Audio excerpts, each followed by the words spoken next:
Delicious curry, cabbage curry making ఎలాగో చూసేద్దాం రండి. ఏం లేదు, చాలా సింపుల్.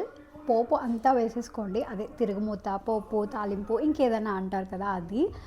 పప్పులు అయితే కొంచెం ఎక్కువ వేసుకోండి, అలా ఎక్కువ తినే వాళ్ళైతే కొంచెం తక్కువ వేసుకోండి, తినని వాళ్ళైతే. తర్వాత ఆనియన్ వేసేయండి అండ్ ఆఫ్ కోర్స్ క్యాబేజ్ని ఫస్టే సాల్ట్ అండ్ టర్మరిక్ వేసి బాయిల్ చేసేసి పెట్టుకుంటాను.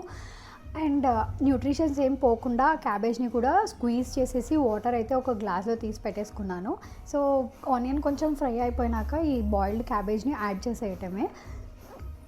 అది ఇంకొంచెం ఫ్రై అయినాక నెక్స్ట్ వచ్చేసి ginger garlic paste homemade వేసుకుంటే ఏమవుతుందంటే క్యాబేజ్ ఫ్లేవర్ని డామినేట్ చేసేస్తుంది అండ్ ఎక్కువ వేసుకోవద్దు. బేస్డ్ ఆన్ యువర్ కర్రీ కొంచెం తక్కువ వేసుకుంటే it's good.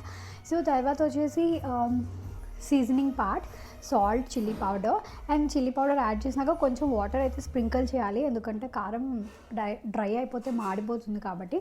So water sprinkle చేసే ప్లేస్లో ఈ టర్మరిక్ వాటర్ యాడ్ చేసేసుకున్నాను నేను. అదే క్యాబేజ్ బాయిల్ చేసిన వాటర్ యాడ్ చేసేసుకున్నాను. అండ్ లాస్ట్కి డ్రాప్ చేసే ముందు కొత్తిమీర అండ్ గరం మసాలా యాడ్ చేసేసుకుంటే ఇట్ ఎన్హాన్సెస్ ద టేస్ట్ అనమాట. సో మీరు ఏ కర్రీని ఇష్టంగా చేస్తారు అనేది కామెంట్ చేసి నాతో షేర్ చేసుకోండి.